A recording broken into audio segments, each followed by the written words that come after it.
폭염이 지속되면서 한평만 일대에 고수온주의보가 발령됐습니다. 지난해 바다 고수온 피해가 컸던 만큼 철저한 대비가 필요해 보입니다.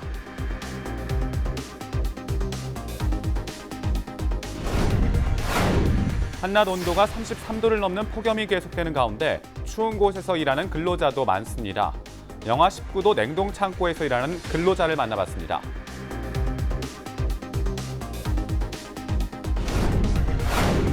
신재생에너지 개발 이익의 일부를 주민에게 주겠다는 신안군의 계획이 탄력을 받고 있습니다. 주민 참여를 의무화하는 조례 제정에 이어 민관협의체가 구성됐습니다.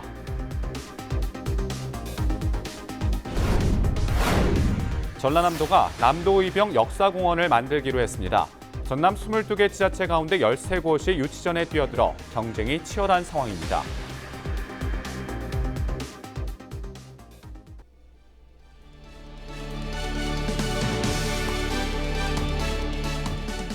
시청자 여러분 안녕하십니까? 헬로티비 뉴스입니다.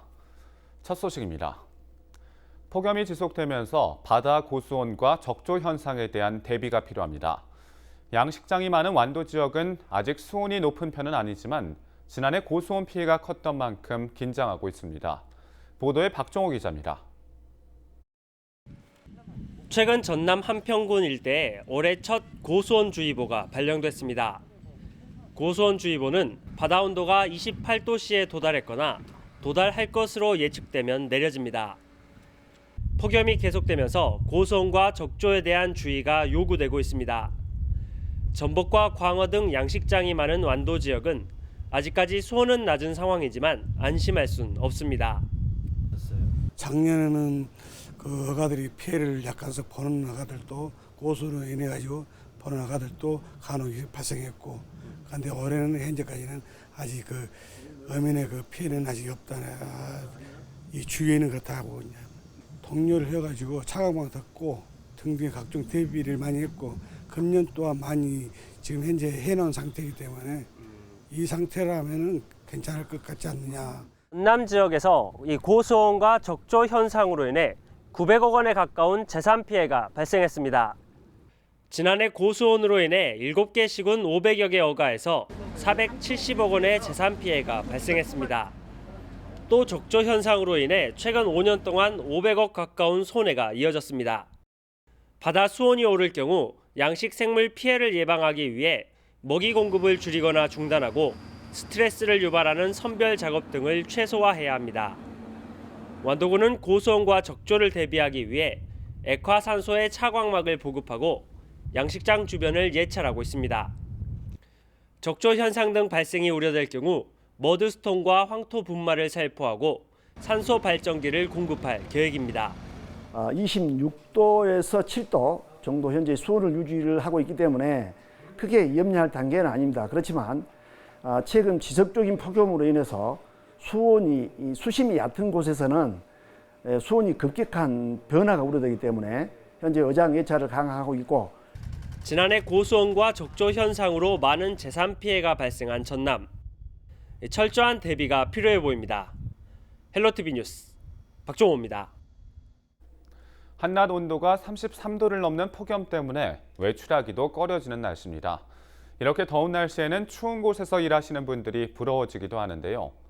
영하 19도 냉동 창고에서 일하는 근로자들을 서경 기자가 만나봤습니다. 경매가 끝난 수산물들이 냉동창고 집화장 안으로 들어오기 시작했습니다. 혹여나 녹아버릴까 지게차로 빠르게 옮겨지는 수산물들. 오늘 하루 작업할 물량은 6천 상자입니다. 오늘 바깥 온도는 33도. 가만히 있어도 숨이 턱 막히는 날씨인데 냉동창고 안은 완전히 다른 세상입니다. 이곳이 바로 냉동창고 안입니다. 바깥 온도와 무려 50도 가까이 차이가 나는 곳인데요. 제가 물티슈 한 장을 가지고 들어왔거든요. 근데 2분 만에 이렇게 꽁꽁 얼었습니다. 두꺼운 상자 안에 담긴 수산물들을 신선하게 보호하려면 영하 20도에 가까운 온도가 유지돼야 합니다. 이곳 냉동창고에서는 1년 내내 영하 19도에서 18도의 온도를 유지하고 있습니다. 5분만 있어도 손끝이 저려오는 냉동창고 안. 근로자들의 손놀림도 더 바빠집니다. 좀 한참 지나면 춥죠. 오래 할 때 20분, 30분. 제일 처음에 이제 손가락부터 얼어요. 그러면 이제 마비가 되는 상태가 되는 거죠. 창고 안에 잠시 들어갔다 나오기만 해도 입고 있던 옷들은 금세 습기에 젖어버리고 안경은 희뿌옇게 변해버립니다. 더운 날씨에 추운 곳에서 일하는 게 부러운 것도 잠시. 근로자들은 차라리 겨울이 더 좋다고 말합니다. 근로자들은 냉동창고 안과 밖을 수시로 드나드는데 안과 바깥의 온도 차이가 50도 이상 벌어져서 건강이 우려되기 때문입니다. 동상에 걸리는 걸 막기 위해서 작업은 30분만 하고 작업이 끝나면 반드시 인원을 확인합니다. 냉동창고 안에 갇히는 위험을 막기 위해서입니다. 창고 내에서 작업을 할 때 그때 보통 20분에서 30분 사이 작업을 하고 그리고 나와서 몸에 스트레칭을 하고 창고업에서 종사하시는 분들은 여름보다는 이렇게 동절기 때 근무하는 게 근무 조건이 더 좋다고 생각들 많이 하시고요. 몸도 그렇게 느끼고요. 영하 19도의 온도에서 하루 종일 일하는 냉동창고 근로자들. 무더운 여름이 지나 하루빨리 겨울이 오길 기다리고 있습니다. 헬로티비 뉴스 서경입니다. 신재생에너지 개발 이익의 일부를 주민들에게 돌아가게 하겠다는 신안군의 계획이 탄력을 받고 있습니다. 사업에 주민 참여를 의무화하는 조례 제정에 이어 민관협의체가 구성되면서 사업 추진을 위한 첫발을 내딛었습니다. 보도에 고정민 기자입니다. 신안 안자면에 속한 섬 자라도. 신안군과 주민들로 구성된 협동조합이 출범식과 함께 본격적인 활동에 들어갔습니다. 신재생에너지 사업에 주민들이 지분을 투자하면 수익의 일부를 얻어갈 수 있기 때문입니다. 태양열 허가를 내줄 테니까 개발액의 허가를 내줄 테니까 30% 지분을 내놔라. 내가 생각해서 그 취지는 좋아요. 거기에 대해서 이제 주민들은 큰 기대를 갖고 있대요. 신안 자라도는 다음 달 67메가와트급 태양광 발전 시설이 착공에 들어갈 예정. 신안군이 발전 사업의 지분의 30%를 주민들이 참여하도록 의무화하는 조례를 만들면서 지분 투자의 길이 열렸습니다. 협동조합은 개발 이익이 섬 전체에 돌아갈 수 있도록 조만간 자라도 전 주민 300여 명을 조합원에 가입시키고 대표도 선출할 계획입니다. 신안군은 태양광 발전을 통해 주민 한 명당 연간 400여만 원의 소득이 돌아갈 것으로 내다봤습니다. REC 가중치라든가 이걸 종합 고려했을 때 주민 전체 300명 중 1인당 한 연간 한 400만 원 정도 이렇게 가능할 것으로 이렇게 은행에서도 보고 있습니다. 뛰어난 일조량과 풍부한 바람 등 천혜의 에너지 자원을 갖추고 있는 신안군. 주민들이 신재생 에너지 개발에 참여하는 첫 사례가 새로운 주민 소득 창출 모델로 자리매김할 수 있을지 관심이 쏠리고 있습니다. 헬로티비 뉴스 고정민입니다. 영암의 한 조선소에서 용접 작업 중 폭발 사고가 발생해 작업자 2명이 다쳤습니다. 지난 13일 오후 5시 34분쯤 영암군 3호읍의 한 조선소 내 조립 중이던 선박 구조물 주변에서 폭발 사고가 났습니다. 이 사고로 선박 구조물 주변에서 작업 중이던 중국인 44살 A씨 등 2명이 부상을 입어 병원으로 옮겨졌습니다. 다행히 생명에는 지장이 없는 것으로 전해지고 있습니다. 사고 당시 작업장 주변 LP가스관 일부가 파손돼 가스가 샜고 좁고 밀폐된 공간에서 용접 불씨로 인해 순간적으로 폭발이 발생한 것으로 파악되고 있습니다. 경찰은 조선소 관계자 등을 상대로 정확한 사고 경위를 조사하고 있습니다. 전남 목포에서 열대야를 피해 바닷가 인근 공원을 찾았다가 물에 빠진 시민이 무사히 구조됐습니다. 목포 소방서는 13일 밤 10시 25분쯤 목포 평화광장 앞바다에 사람이 빠졌다는 신고를 받고 출동해 44살 여성 한모 씨를 구조했습니다. 한 씨는 술을 마신 상태에서 사고를 당한 것으로 알려졌습니다.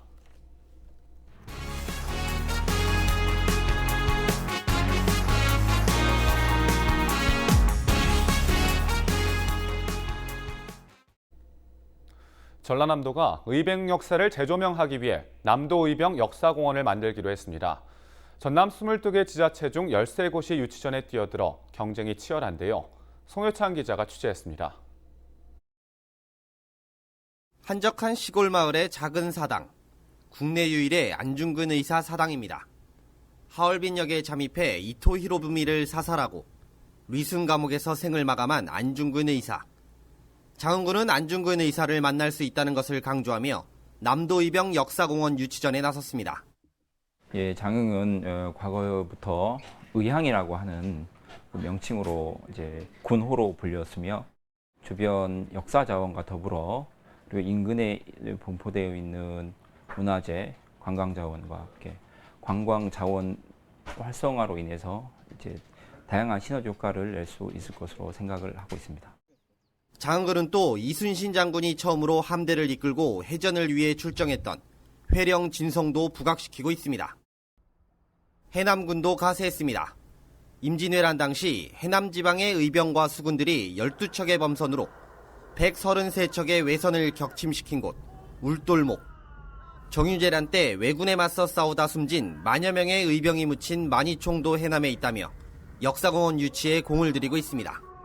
남도의병 역사공원이 해남군으로 유치해 오기 위해서 민간 단체를 기준으로 해서 유치 협의회를 구성해가지고 발족식 그리고 서명운동, 그다음 세미나 등 이런 다양한 활동을 하고 있습니다. 이처럼 지금까지 13개 시군이 유치 의사를 밝히며 치열한 경쟁이 펼쳐지고 있습니다. 전라남도는 오는 29일 남도의병 역사공원 선정지를 발표할 계획입니다. 헬로티비 뉴스 송희창입니다. 여수 지역 독립운동가 3명이 광복절에 독립유공자 추가 포상을 받습니다. 건국 포상을 받은 김기문 선생은 1926년 부산 상업학교에 재학하다 호남 학우회를 결성해 항일운동을 펼쳤으며 최풍룡 선생도 김 선생과 함께 항일운동에 동참했습니다. 대통령 표창을 받은 김민석 선생은 여수 수산학교에 재학하다 비밀 결사 조직인 독서회를 조직해 항일 학생운동 주모자로 지목돼 옥고를 치른 것으로 알려졌습니다. 74주년 광복절을 앞두고 순천 철도관사 마을에서 태극기 물결이 펼쳐졌습니다. 순천 철도관사 마을은 500여 세대가 거주하는 마을로 일제강점기에 조성돼 일본 제국주의 시대의 서름과 여순 민중항쟁의 슬픈 역사를 간직한 곳입니다. 한국자유총연맹 순천시 지회는 조곡동 철도관사 마을에 500여만 원 상당의 태극기를 기부해 전 세대가 태극기로 뒤덮였습니다. 순천시는 일제 식민지의 아픔이 서려 있는 철도관사 마을에서 태극기 달기 운동에 동참해 전 시민 태극기 달기 운동에 힘을 보탤 것으로 보고 있습니다. 전남 장흥군에서 일본 정부의 경제 침략을 규탄하는 군민문화제가 열렸습니다. 지난 13일 열린 장흥 국민문화축제에서 일본이 수출 규제를 통해 경제 침략을 노거라하고 있다며 의병의 고장이고 동학의 성지인 장흥에서부터 일본 제품 불매 운동을 시작한다고 밝혔습니다. 이날 정종순 장흥군수를 비롯해 장흥군의회 의원들과 시민사회단체 등도 함께 참여해 힘을 보탰습니다. 일부 소수 몇 사람들이 아니라 전 국민적인 어떤 운동 차원에서 이걸 대응하지 않으면 풀 수 없다는 그런 생각에서 지역의 여러 사회단체와 또 지자체까지를 포함해서 우리 모두 힘을 한번 모아보자, 같이 동참하는 대한민국 국민으로서 그런 취지로 이 행사를 마련하게 됐습니다. 섬 지역 물 부족 현상을 해소하기 위한 법적 근거를 마련하기 위한 노력이 이어지고 있습니다. 더불어민주당 서삼석 의원은 13일 농어촌 용수 공급이 부족한 지역에 정부 지원을 의무화하는 내용의 농어촌 정비법 일부 개정 법률안을 대표 발의했습니다. 국토교통부의 수자원 장기 종합 계획을 보면 오는 2020년까지 사용 가능한 용수량은 예상 수요량보다 13억 세제곱미터 많은 260억 세제곱미터로 전망됐지만 섬 지역은 가뭄이 찾아오면 농업용수 부족 현상이 발생하고 있습니다. 지난달 전남 지역 취업자와 고용률이 증가한 것으로 나타났습니다. 호남지방통계청이 발표한 7월 고용 동향을 보면 전남 지역 고용률은 63%로 지난해 같은 달보다 0.3%포인트 상승했습니다. 취업자는 96만 8천 명으로 전년 동월 대비 3천 명이 증가했습니다.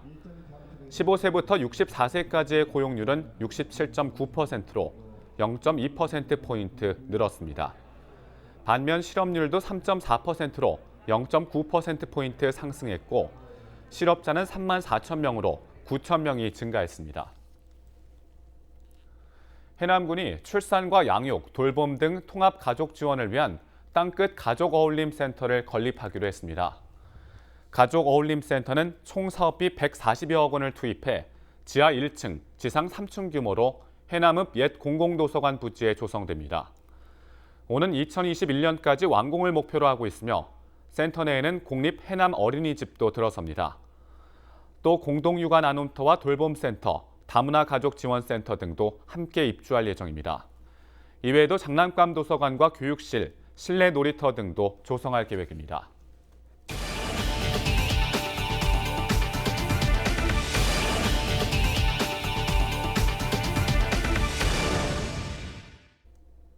(2020년) 한국문화관광해설사 전국대회가 진도에서 열립니다.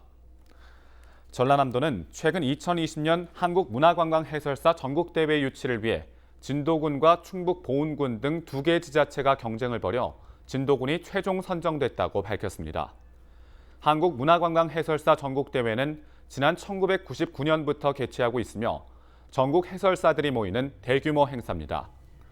내년 전국대회는 9월 10일부터 1박 2일 동안 진도 솔비치에서 개최되며 전국 대표 문화관광 해설사 600여 명이 참석해 지역 문화유산과 관광지, 우수 사례 등을 발표할 예정입니다. 한편 전국 문화관광 해설사는 모두 3,182명이며 이 가운데 전라남도는 380명이 활동하고 있습니다. 목포시가 지역 음식점을 대상으로 맞춤형 컨설팅을 추진합니다. 목포시는 맛의 도시 목포라는 브랜드 이미지에 걸맞는 우수 외식업소를 육성하기 위해 15개 업소를 선정해 컨설팅을 진행하기로 했습니다. 컨설팅 지원이 불가능한 곳은 최근 2년 동안 영업정지 또는 행정처분을 받았거나 프랜차이즈 형태의 업소입니다. 컨설팅 신청은 오는 30일까지 목포시청 홈페이지에서 내려받은 신청서를 작성해 관광과에 제출하면 됩니다. 장흥군이 미혼 남녀의 결혼 장려와 저출산 고령화 해소를 위해 전남 최초로 솔로 엔딩 연애 컨설팅 지원 사업을 시작합니다. 지원 사업을 통해 이성을 만날 기회가 적은 미혼 남녀에게 개인별 맞춤형 매칭 서비스와 상담 기회를 제공할 예정입니다. 접수는 오는 26일부터 시작되며 49세 이하 미혼 남녀로 장흥군에 거주하고 일정 소득이 있으면 누구나 참여 가능합니다. 목포시가 해외 시장 판로 확보를 위해 시장 개척단을 파견합니다. 목포시는 18일부터 24일까지 베트남 호치민과 인도네시아 자카르타로 개척단을 파견해 시장 조사와 바이어 수출 상담을 진행할 예정입니다. 해외 시장 개척단 참가 기업은 목포에 본사나 공장을 둔 수산식품 기업으로 모두 5곳이 참여합니다.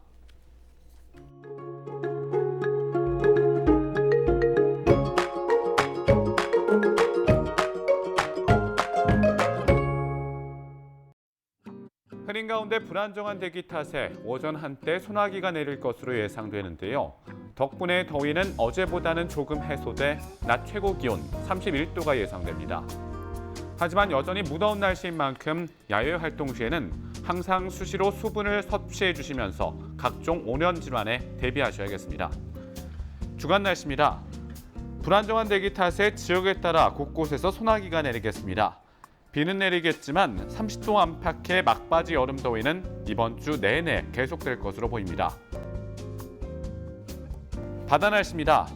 목요일 아침까지는 남해 서부 먼 바다는 바람이 강하고 높은 물결이 일겠습니다.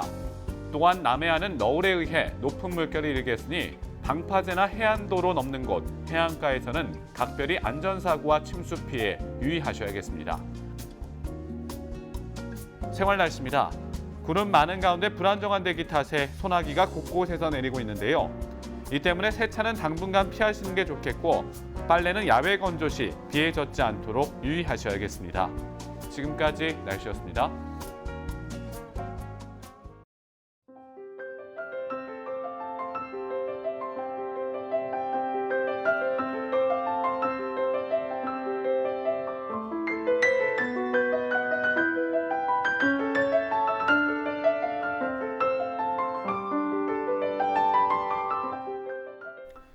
이상으로 헬로티비 뉴스를 마칩니다.